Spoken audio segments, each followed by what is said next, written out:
Hello everybody and welcome back to my channel. I'm Sam, I'm an artist and illustrator and an aspiring knitting designer based in the Republic of Ireland, and this is my little corner of the internet in which I try to share with someone out there my craft journey, my art endeavors, and literally anything that is going on in my non-9 to 5 office work job type of life, which is generally the main part of my life. Anyway, I am so sorry that this is going to be a very rusty podcast. I haven't been recording, podcasting, videoing for a few weeks, and I'm just back from the holidays in the very deep middle of the holidays blues. So excuse me for this. I really hope though you will enjoy this video. We have plenty to go through. A couple of announcements. First of all, if you are new to this channel, and it's very likely, as this channel I've seen quite a few new subscribers, please check my artistic endeavors, my crafty world on Instagram. You can find me under Irish Farm Art or on a Ravelry, same handle, my website, same handle. If you want to support me, I do have an Etsy shop in which I sell my original artworks and prints, and a Ravelry shop, of course, and as well a Ko-fi account. I don't know if that works at all, but you can find all the links below in the description. I want to thank you all for the great support that you gave me, that I received over Christmas. My advent calendar / vlogmas thing was quite well received, a lot of very nice comments, and if I haven't reply to one of your comments, please bear with me. It's been crazy busy. I will come back to every single one of you.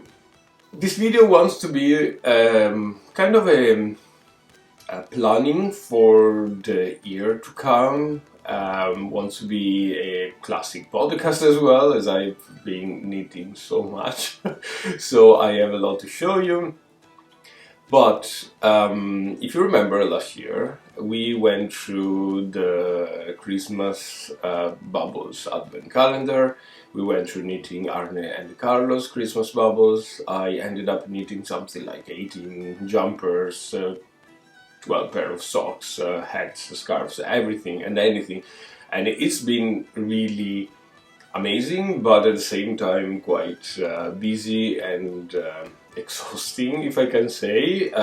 Part is because, of course, I'm kind of new to this podcasting social media world, so I wanted to feed the monster that the algorithm is.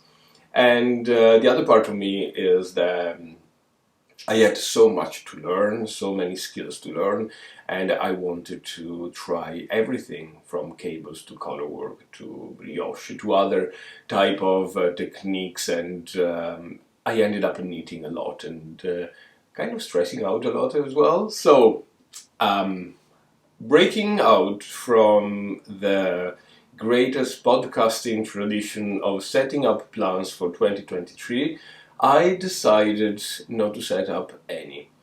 The only thing I want to do is to get rid of some stash yarn. I've just finished watching Martin from Knit365 here on YouTube, and he is planning basically to give himself very strict rules not to buy yarn or where to buy new yarn, and getting rid of stash yarn.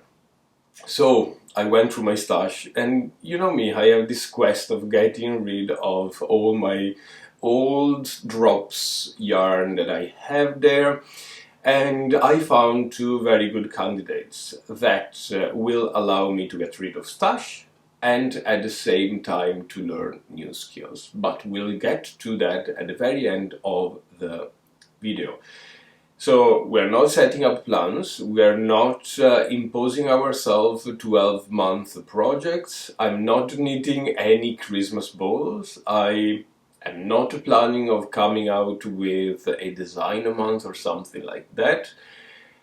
But anyway, not to brag, it's just to summarize everything. I don't want to put myself or you viewers to any stress. We'll chill out, we get our cup of coffee that, by the way, I just spilled all over myself, and I'm wearing this t-shirt, this hoodie with the sleeves rolled up, not to show all the stains, but this is going into the washer right after this.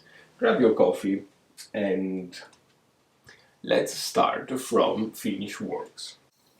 The first Finishworks, it's been not a 2023 Finnish work, but I started this in 2022, right before the holidays, and it's this beautiful sweater or jumper from Istex, which is the brand that produces Lopi yarn, and this is called Ein sweater or Ein jumper.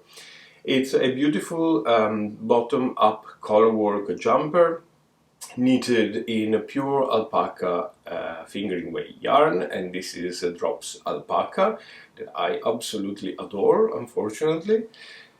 And what else to say? I started this before the holidays as a travel project, and I soon realized that it wasn't enough as a travel project, as I was sitting back home at my parents in Italy, and I basically finished this in a week or something, and it's absolutely beautiful. The alpaca is gorgeous. It's one of those fibers that, weirdly enough, I don't find itchy. I know that a lot of knitters and podcasters, for what I know, I really don't know any real life knitters, if I have to be open and transparent, but a lot of podcasters find alpaca extraordinarily itchy. For me, for some sort of reasons, is the exact opposite. I find wool extraordinarily itchy, and alpaca is as soft as a sweatshirt fabric type of thing. Anyway, it's lovely. It's a color work. We have a blue, white, and a gray. Don't remember the color numbers or details from drops, but you can find them easily googling drops. And we have a nice little pattern on the body. I don't know if you can tell. I think so, probably. This is just blocked, so all the stitches are well defined.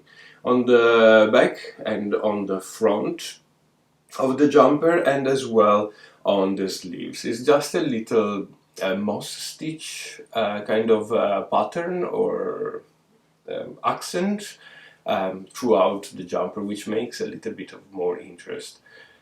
The colorwork yoke is the classic Istex colorwork yoke that you can find in all of their jumpers. It's just a slow decrease actually towards the color.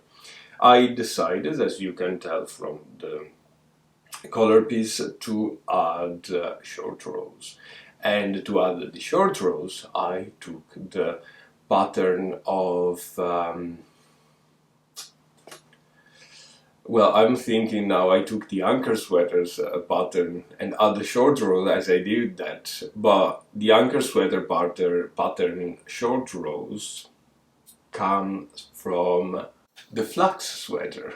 Anyway, it's a long chain of adding short rows, but it's a recipe that I found works for me. Is taking the numbers of the flax sweater that everybody probably have knitted or knows, and adapt them to any garment that I do, starting the short rows right before the yoke starts. So gives a little bit of structure there.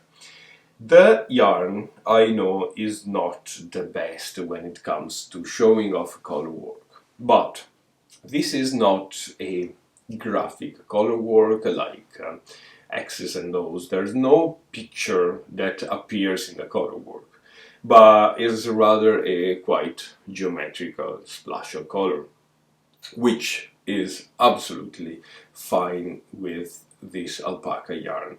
You lose quite a bit of definitions in your stitches, in your color work design, but being this a splash of color, I find it absolutely glorious. The other modification I made is on the cuffs and all the ribbings basically. The pattern is a for sale pattern, so I can't be really specific, but tells you to make a rolled up hem everywhere on the edges of your jumper.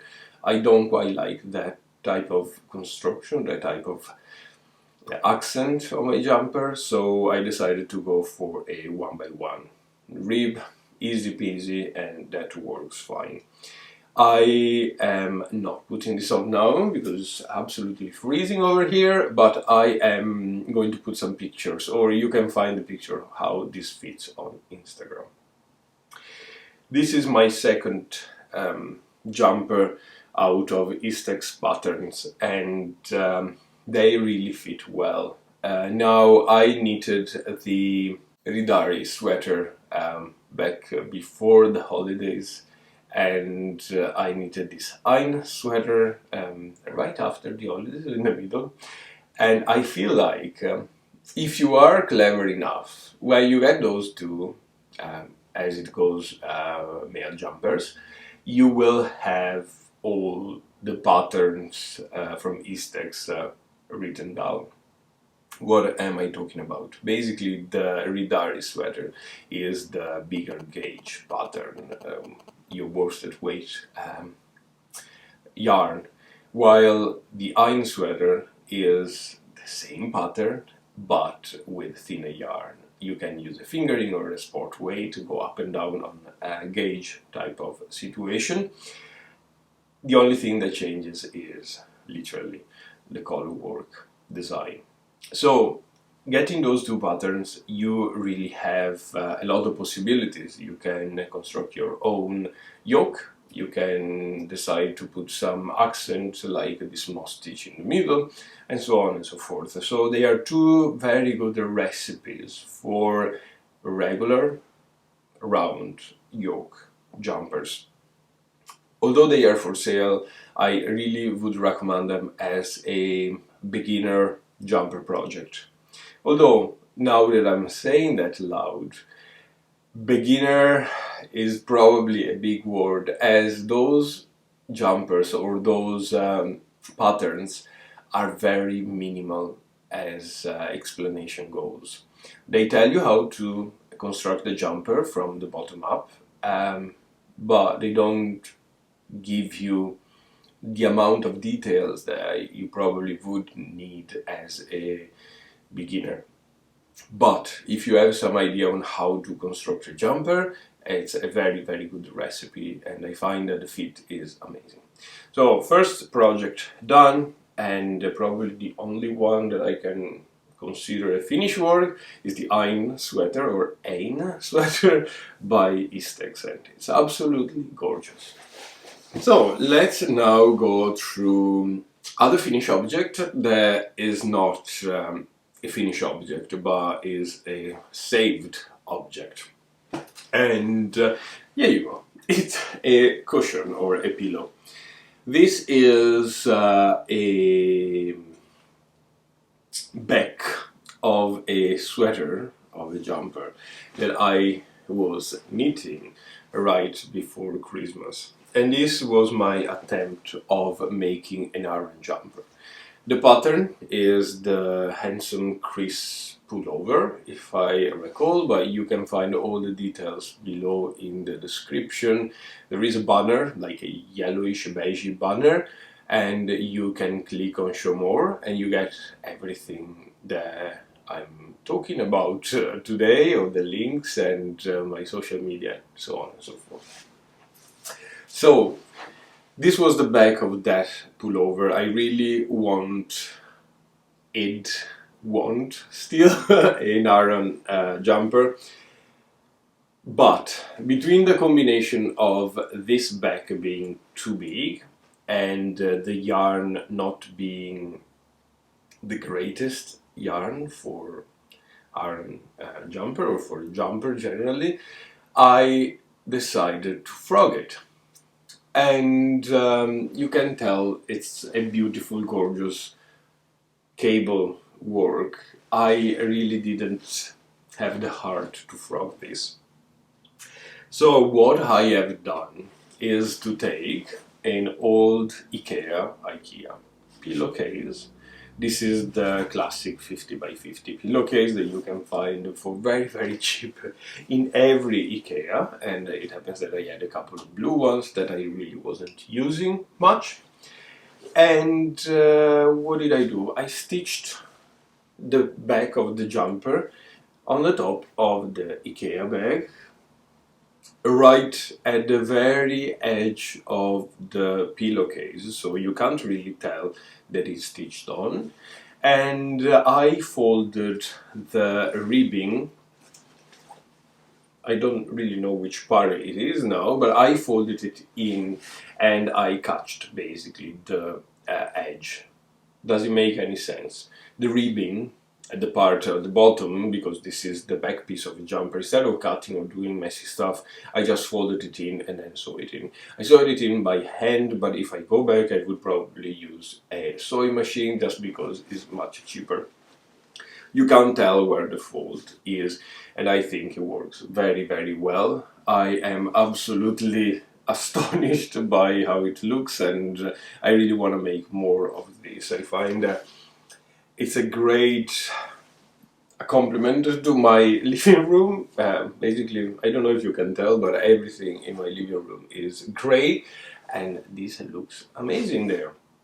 So the Anson Crisp pullover, I took only the back and I knitted the first size, which was meant to be my perfect size, but it turned out to be huge, and I was engaged. I don't know if it's a problem of the pattern. I'm so tired of looking into that, so I just didn't want to figure it out. And the yarn is Drops Soft Tweed.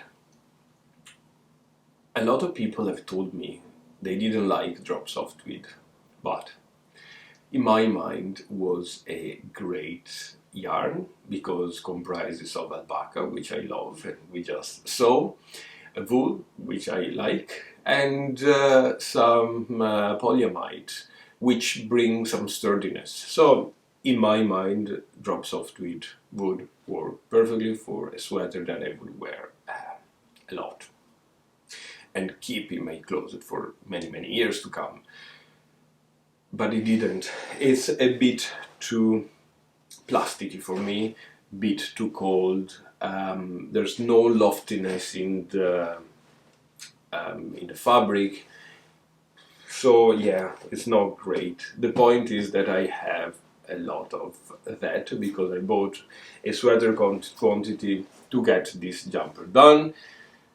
And I will probably make pillows now that I find they work so well.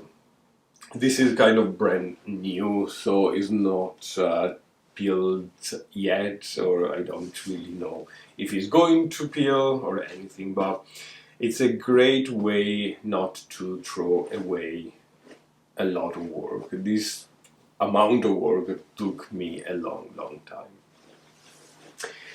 I can consider this a finished work, although it's kind of a saved work, but yeah. Do you do this type of thing, or it's just me? Let me know, or if you have any recommendation on how to properly make a pillowcase or any tutorial, just link it to me. It would be really really helpful because I just winged it all the way through. But yeah, I'm very happy with the result as well. So let's go on with works in progress, and there are quite a few works in progress as well. The first that I would like to show you is this one. and here it is. I really hope the light is decent. The sun is coming out now. It's very early in the morning, so apologies for the light. This is the Save the Children sweater jumper by Arne and Carlos. If you remember from my Knits of 2022 video that I published a couple of weeks ago, if you haven't watched it, go back because there's a lot of knitting going on there. I'll link it below. I have shown you the first iteration of this jumper that I made using Drops Alpaca, which is kind of my first proper jumper that I knitted up in color work, and at the same time my favorite jumper to wear. I don't know if it's because it fits very well, I don't know if it's because it's alpaca, but yeah, I'm in love with the pattern and I really wanted to make it again. I had a couple of instances in which I started and then it turned into something completely different, but we are back on track, and this is the color work finished. I finished the bottom, the sleeve and the collar work.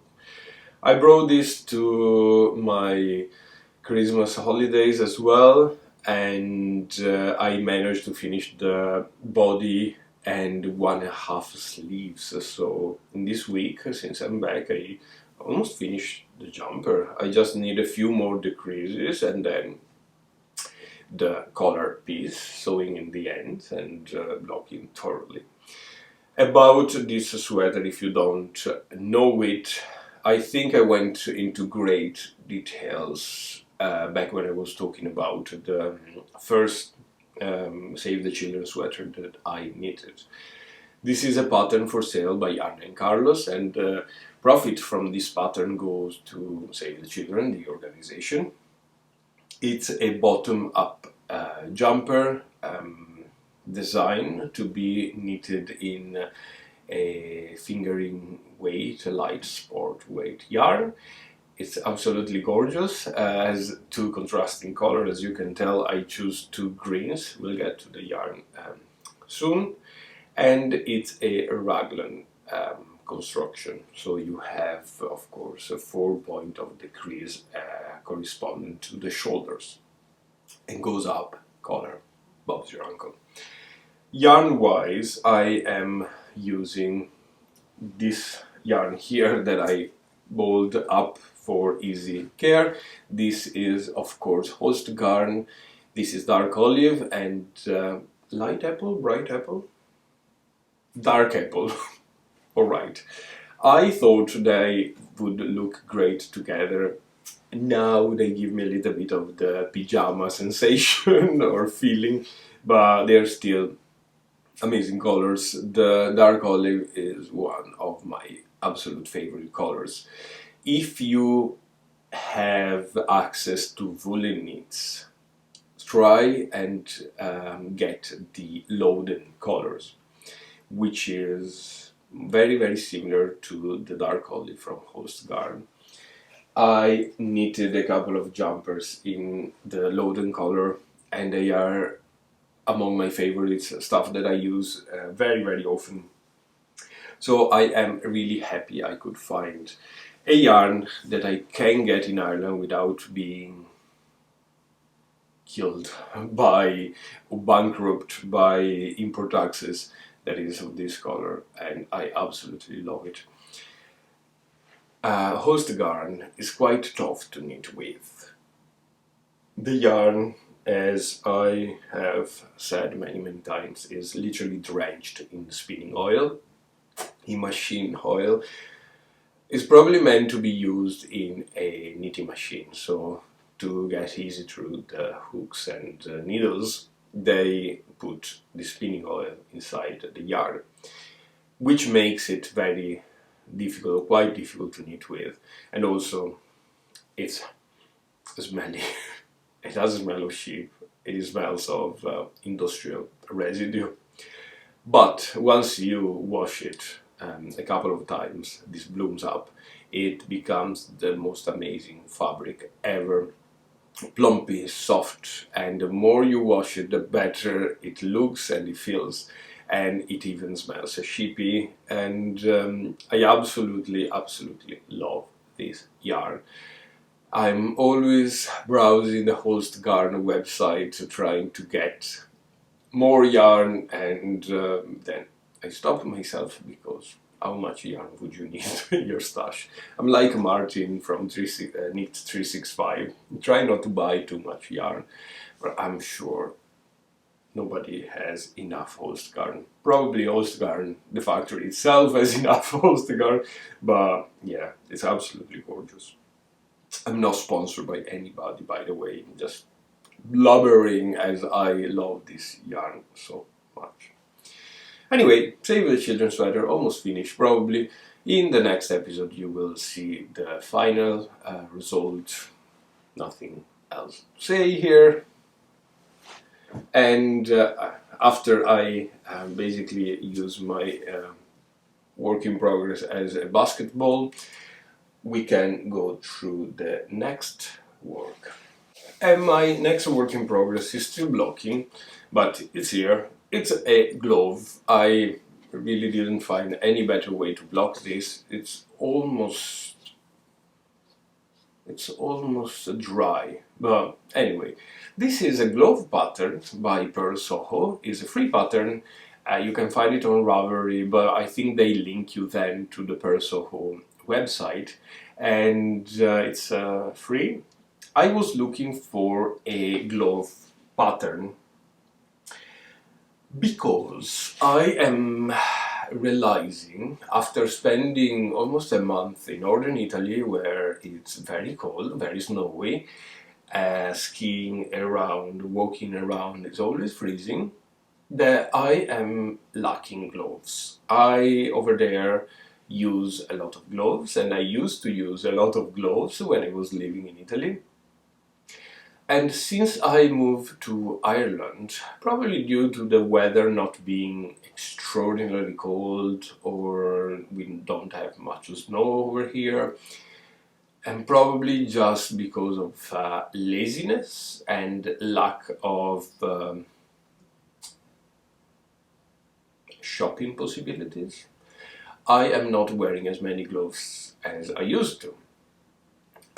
So I wanted to try and make myself a pair. I made before mittens, fingerless mitts, and those type of things, which are great, but I really wanted a pair of regular gloves to go with my everyday attire, and I found this pattern from Perso that had many projects, and everybody were praising the pattern, how beautiful it is, and so on.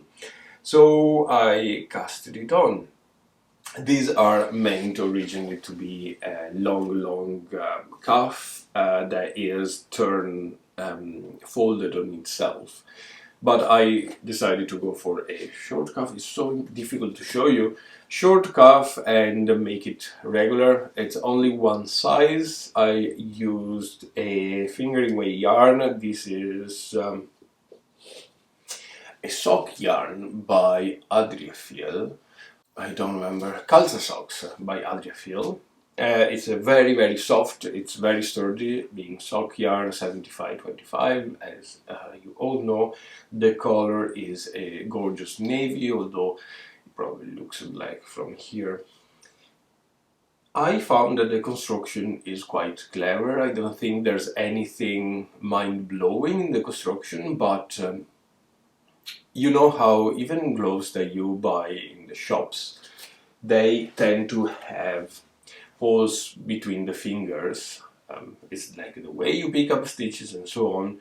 I find, I don't know if it's this yarn or this pattern, you don't get many holes, and the few that you may get can be easily picked up with when you sew in the ends from the inside. Anyway, it's a clever pattern, it's free, and makes gorgeous gloves. I am knitting another one now, and yeah. The pattern recommends bigger needles, but I tried to follow the exact gauge and everything in the pattern. I had massive gloves, so I went down to a 2mm needle size for the cuff and 2.25 for the hand, and using a sock yarn I got perfect size of gloves. This is not an exact science, you probably need to measure your hand. The pattern is probably written for a female hand, although I feel like it must be a massive hand to work with that gauge. So if you check out the pattern and you want to make yourself some lovely plain gloves, I warmly recommend you to at least try the cuff first, and if you don't like, go down a needle size, because that worked perfectly for me. And they are still quite slouchy-ish, at least on the cuff and the hand. I made a couple of modifications here. Apart from the gauge and the needle size, of course. The pattern tells you to knit this big cuff, which I shorten, and then reduce a couple of stitches here where the hand starts. After that, you will start with your thumb gusset and knit it up. So this is a free pattern, so I can explain to you. I casted on the 64 stitches that the pattern tells you. I didn't go down in stitches, I didn't reduce the amount of stitches after the cuff, and I started from that number until the end of the gusset's number.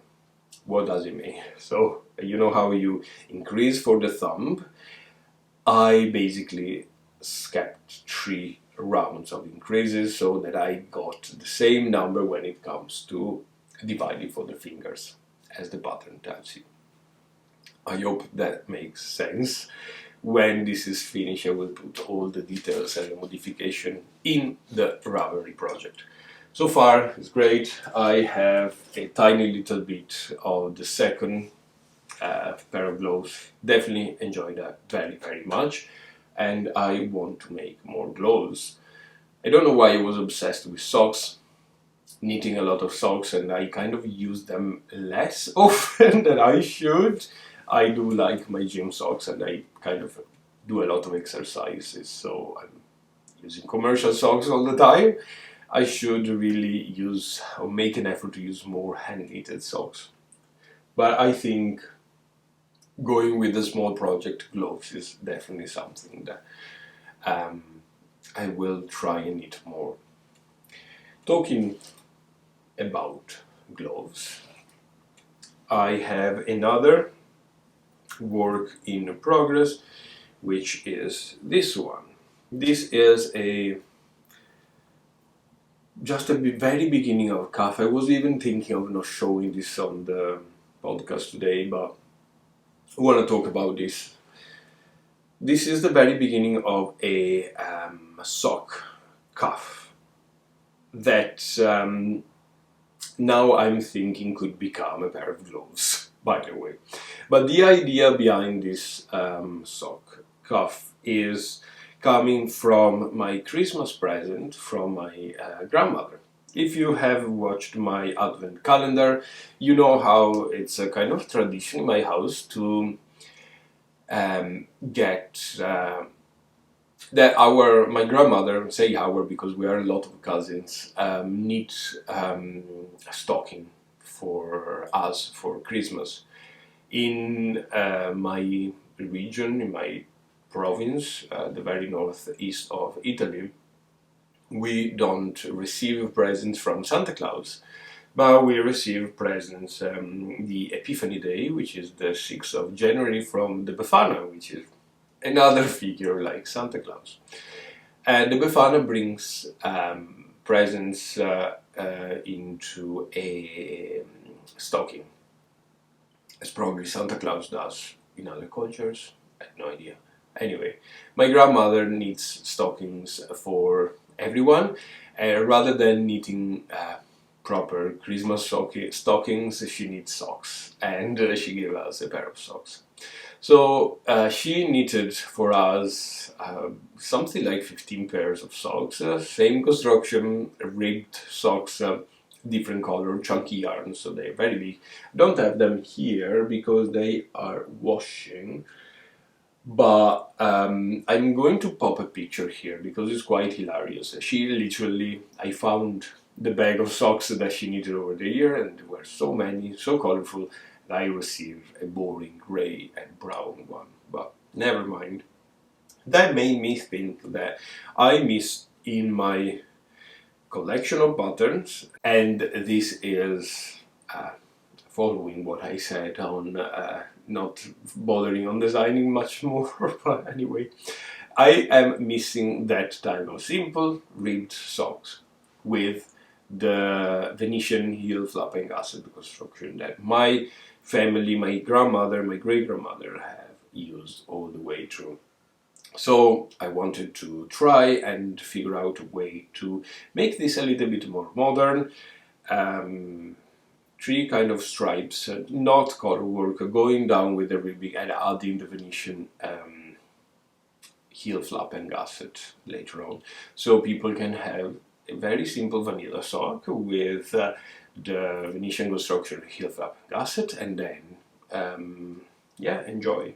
So this is starting. The yarn that I'm using here is just a combination of Drops Fable and Adriafil calza socks, which are two of the yarns that I found in my stash. Nothing crazy at all.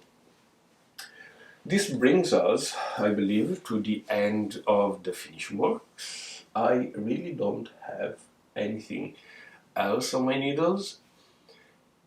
Following on the not stressing out knitting wise in 2023, I am not carrying on more than 3 projects at one time. Probably the goal is to knit on one project at one time, finish, starting, and so on and so forth. We'll see. But following on Martin's from Knit365, and I'm sorry even for my English, it's been a month of speaking Venetian, Italian and broken English, but following up from, or taking the same idea, I got here 2 bags of yarn that are in my stash that I absolutely want to get rid of. So sorry for the rustling. So this is Drops Merino Extra Fine. It's a DK yarn. I promise this is the last rustling that I do. This is Drops Baby Merino, which is a fingering weight yarn. Right. End of rustling. So I have 2 merino yarns that I bought when I thought that merino and superwash merino was the greatest fiber on earth, because it really feels no scratchy at all on my skin. It's like a sweatshirt fabric. I love it, so soft, so warm, and so on and so forth. But I can't, by the life of me, find a way to knit it up. I have tried many times. I have done a bubble sweater that before washing was fitting well, and then didn't. I have tried quite recently to knit up a vintage pattern that on paper was fitting well, and then washed it, became massive. So I want to get better at knitting with this type of yarn to keep a good gauge even after washing, not to let the fabric drape and become giant, and yeah, find some nice patterns, because I really would love merino to become part of my everyday knitting, as I like so much the fabric that merino creates, and I have so much difficulty in wearing woolly jumpers without anything underneath because they are so scratchy to my skin. So that is a great opportunity for me to learn new skills. I know the superwash yarn is not good for the environment, so I will avoid buying any more superwash apart from the one that I have in stash with this like. But merino wool is not bad for the environment, so I might figure out the way to get decent merino wool at a decent price that is not superwash. Two things that I would like to ask you. First off is, do you have any recommendation for me on how to knit with this type of wool and keeping the garment in shape even after washing, not keeping it, not getting it to grow too much and so on and so forth, you know, all the troubles. And the second thing is if you have any patterns recommendations for me. I would like for the white jumper quantity there to get something quite nice and simple. I was even thinking of reattempting a nylon jumper, but I don't know if I'm brave enough, and I don't know if a superwash merino wool would work well with that type of cabling. For the blue and grey one, the finer yarn, I really wanted to knit at the Cortina sweater by Arne and Carlos, but it feels like the pattern is unavailable. Can't find it anywhere. So if you have that pattern, or if you know where to find it, even if it's in other languages, I think I can now interpret more or less the pattern, or at least the color work, and then get another pattern to fit. I really love the jumper design, not just because it's a beautiful color work, but because the jumper itself was dedicated to, I think, the anniversary of the Cortina's Olympics in 1956 or something like that, and the Olympics are coming back to Cortina in 2026, and Cortina is what, half an hour drive from my town. Is very close, and I feel it's like it's a home type of thing, you know. So I really wanted to celebrate that, and I'm just back from there, and I just want that jumper, but I can't find the pattern. So if you know where to find it, let me know. I'll be really happy to. Or even if you have the paper pattern and you're willing to sell it and ship it to Ireland, I'm open to purchase the pattern as well. That was it for today. A couple of things that I want to mention are podcasts. I've been enjoying a lot of new podcasts recently, and two that I would like to mention are, the first is Knitting Slam here on YouTube or Instagram. It's a very new podcast. It's hosted by Flaminia, which is an Italian girl podcasting in English. She is from Rome, super young but extraordinarily talented. I have said to someone before while I was recommending her podcast that, in my opinion, she will be in a couple of years the new knitting tradition. Sorry, Inga, but if you are watching this video, I doubt you are, check it out. Check out Flaminia because she's amazing, and yeah, great construction of jumpers and accessories, great way to explain it, a lot of details. If I knew how to knit at all, or to knit that well at her age, by now I probably would have a full knitting business, and I would leave my 9 to 5 work and be super happy, and that is a dream. But like, very well done. I mean, I'm mind blown. Check her out because you will be as well. And give her some support. She just started the podcast, so share, comment, subscribe, all those things.